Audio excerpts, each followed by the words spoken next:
अच्छे लोगों के साथ ही क्यों होता है बुरा? जानिए इस बारे में क्या कहते हैं भगवान कृष्ण।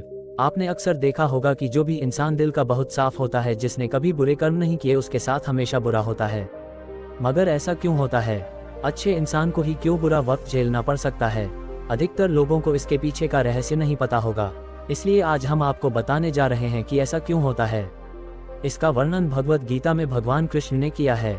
भगवद गीता एक ऐसा ग्रंथ है कि उसमें इंसान के मन में उठने वाले हर सवाल का जवाब मिल जाता है।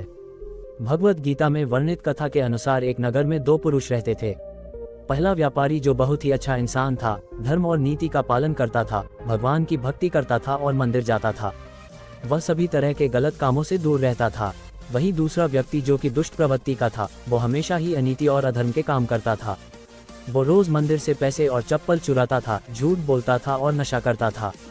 एक दिन उस नगर में तेज बारिश हो रही थी और मंदिर में कोई नहीं था। ये देखकर उस नीच व्यक्ति ने मंदिर के सारे पैसे चुरा लिए और पुजारी की नजरों से बचकर वहां से भाग निकला। थोड़ी देर बाद जब वो व्यापारी दर्शन करने के उद्देश्य से मंदिर गया तो उस पर चोरी करने का इल्जाम लग गया। वहां मौजूद सभी लोग उसे भला बुरा कहने लगे, उसका खूब अपमान हुआ। जैसे तैसे वह व्यक्ति मंदिर से बाहर निकला और बाहर आते ही एक गाड़ी ने उसे टक्कर मार दी। वो व्यापारी बुरी तरह से चोटिल हो गया। उसी वक्त उस दुष्ट को एक नोटों से भरी पोटली हाथ लगी। इतना सारा धन देखकर वह दुष्ट खुशी से पागल हो गया और बोला कि आज तो मजा ही आ गया। पहले मंदिर से इतना धन मिला और फिर ये नोटों से भरी पोटली। दुष्ट की यह बात सुनकर वह व्यापारी दंग रह गया। उसने घर जाते ही घर में मौजूद भगवान की सारी तस्वीरें निकाल दी और भगवान से नाराज होकर जीवन बिताने लगा।